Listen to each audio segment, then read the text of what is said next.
नमस्कार विद्यार्थी मित्रों, सारथी सपोर्ट यूट्यूब चैनल पर आप तमाम मित्रों हार्दिक स्वागत है। तो आज वीडियो अंदर धोरण 12 इतिहास विषय मार्च 2024 बोर्ड की परीक्षा माटेना विभाग ई ना मोस्ट इम्पोर्टન્ટ क्वेश्चन की चर्चा करवाना छीए। जो तमारे आ आईएमपी प्रश्नों की पीडीएफ डाउनलॉड करवी होय तो डिस्क्रिप्शन में आपेली लिंक परथी मेळवी शकशो અને બીજા વિષયના વિડીયો જોતવા હોય તો ચેનલના પ્લેલિસ્ટમાંથી મેળવી શકશો। સૌથી પહેલા આપણે વાત કરીએ કે ભાઈ ઇતિહાસ વિષયમાં વિભાગ ઈ ની અંદર ટોટલ કેટલા માર્ક્સના પ્રશ્નો આવશે। તો અહીંયા તમે સ્ક્રીન ઉપર જોઈ રહ્યા છો કે ભાઈ વિભાગ ઈ ની અંદરથી 20 માર્ક્સના પ્રશ્નો આવશે।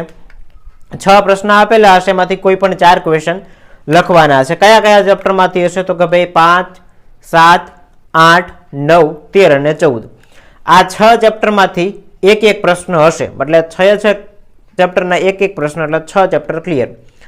4 प्रश्न लखवाना छे, आमांथी कोई पण 2 चेप्टर तमारे ऑप्शन में काढवा होय तो तमे काढी शको छो, अन्यथा बधा करवा होय तो बधाय करी शको, कोई नुकसान तो छे नहीं आमां। पहला चेप्टरना आईएमपी क्वेश्चन की बात करिए तो पहला चेप्टर मतलब के 5मुं, पहलू इन द सेंस के 5मुं 5मा चेप्टर की बात करिए तो एमांथी 1857 नो संग्राम निष्फळ गयो एना कोई पण 4 कारणों पूछाई शके, बधाए पूछाई शके। मैं प्रश्न अहींया लीधा छे कि जो 1857 संग्रामना निष्फळताना कारणों चर्चो एकेय पूछाई शके, 4 पूछाई शके, बधाए पूछाई शके। एटले आपणे 1857 नो संग्राम निष्फळ गयो एना बधाए कारण पहेला पाका करी लेवाना छे। जेम के जो अहींया आपेलुं छे के भाई 1857 संग्रामना लश्करी कारणों मतलब के जे संग्राम थयो एनाय बधाय कारणों तैयार कर लेवाना छे अने निष्फळ गयो एनाय बधाय कारणों तैयार कर लेवाना छे। एटले मेन 2 क्वेश्चन थया, ए 2 क्वेश्चन मांथी कदाच 2 कारणों भेगा करीने पूछे अने कोई एक कारण पूछे। एना पछी 1857 ना संग्रामनी निष्फळताना कारणोनी चर्चा करो, जे ऑलरेडी आगळ क्वेश्चन में तमने कीधो एम। 1857 संग्रामना स्वरूप विषयना भिन्न भिन्न अभिप्रायो जणावो। आ 4 क्वेश्चन छे, एक क्वेश्चन तो ऑलरेडी आमां रिपीट थयेलो छे। आ 4 क्वेश्चन तमे करी नाखो अने आम गणो तो मुख्य 3 ज प्रश्न थया। एक तो 1857 नो संग्राम थयो एना कारणो, अने एक तो ए निष्फळ गयो एना कारणो, अने एक तो ए संग्राम विषयना अलग अलग अभिप्रायो। आ 3 प्रश्न करो एटले आ 3 मांथी कोई एक प्रश्न बोर्डनी परीक्षामां डेफिनेटली हशे। क्लियर आटलुं? छेल्ले एक क्वेश्चन आपेलो छे के भाई 1857 ना संग्रामनी शरूआत अने विकास समजावो। आटला प्रश्नों छे आ चेप्टरमांथी। त्यार पछी आपणे 7मा चेप्टरना आईएमपी प्रश्नोनी वात करीए तो 7मा चेप्टरमांथी पहेलो ज क्वेश्चन छे के भाई थियोसोफिकल सोसायटीनो अर्थ अने उद्देश्य जणावी एमां श्रीमती एनी बेसंटनो फाळो वर्णवो। 2-3 वार पूछाई गયેલો प्रश्न छे। त्यार पछीनो नेक्स्ट क्वेश्चन है कि भाई राजाराम मोहन राय समाज सुधारणा माटे कई कई प्रवृत्तिओ करी थी, 2 वार पूछाई गયેલો छे, जो स्टार आप्या छे बाजुमां। त्यारबाद आर्य समाजनी प्रवृत्तिनी माहिती आपो। दयानंद सरस्वतीए जे संस्थानी स्थापना करी थी आर्य समाज एना विषे तमने पूछाई शके, आईएमपी छे 3 वार पूछाई गયેલો छे। आ 3 ज क्वेश्चन आमांथी कर नाखो એટલે 3 मांथी एकादो प्रश्न हशे डेफिनेटली। त्यारबाद 8मुं चेप्टर छे तो 8मा चेप्टरमांथी क्वेश्चन पहलो है कि भाई राष्ट्रवादना उत्थान में लोकमान्य तिलक, लाला लजपत राय और बिपिन चंद्र पाल आ 3 व्यक्तिનું योगदान परीक्षा में पूछाई शके कि भाई एमणे हूँ फाळो आप्यो तो ए समजावो। त्यारबाद विदेश में क्रांतिकारी प्रवृत्तिओनी विगतो दर्शावो, जेम के श्यामजी कृष्ण वर्मा है, मेडम कामा है। आ लोको एवा छे के जे छे मूळ भारतीय पण भारतनी अंदर भारतनी बहार रही અને ભારતને આઝાદી અપાવવામાં અથવા તો દેશને આઝાદી અપાવવામાં ક્રાંતિકારી ભૂમિકા એમણે નિભાવી છે।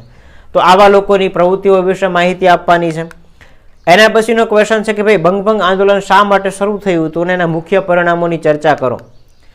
ત્યારબાદ ભારતમાં ક્રાંતિકારી પ્રવૃત્તિઓની માહિતી આપો।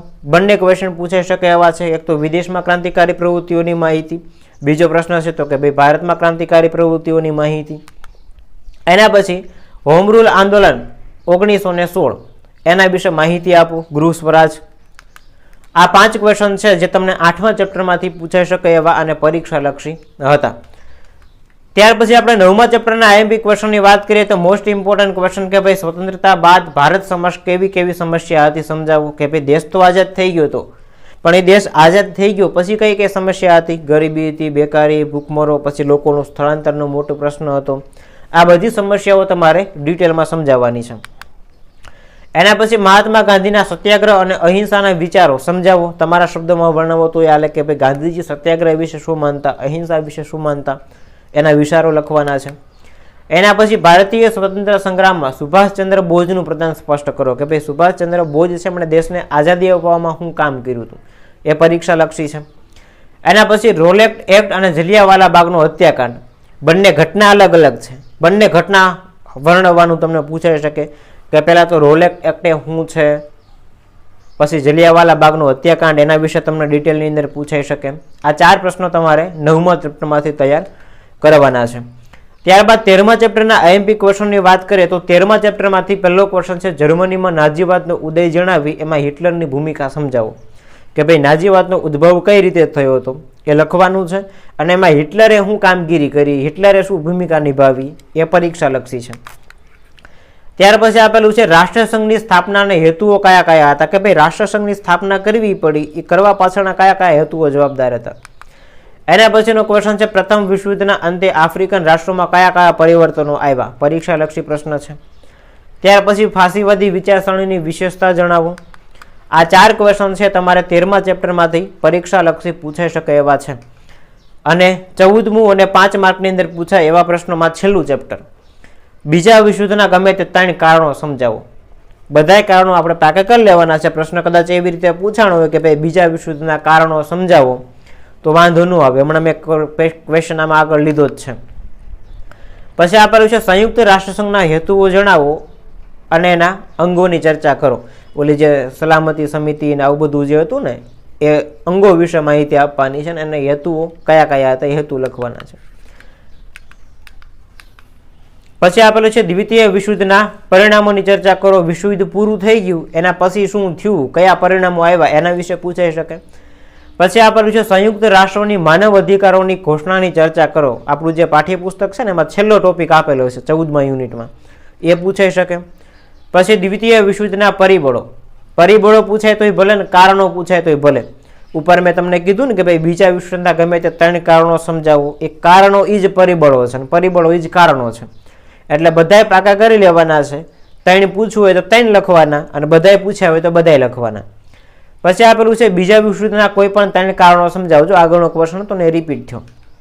તો આટલા પ્રશ્નો છે તમારે ઇતિહાસની અંદર વિભાગ ઈની અંદર પરીક્ષા લક્ષી છે અને પરીક્ષામાં પૂછાઈ શકે એવા છે.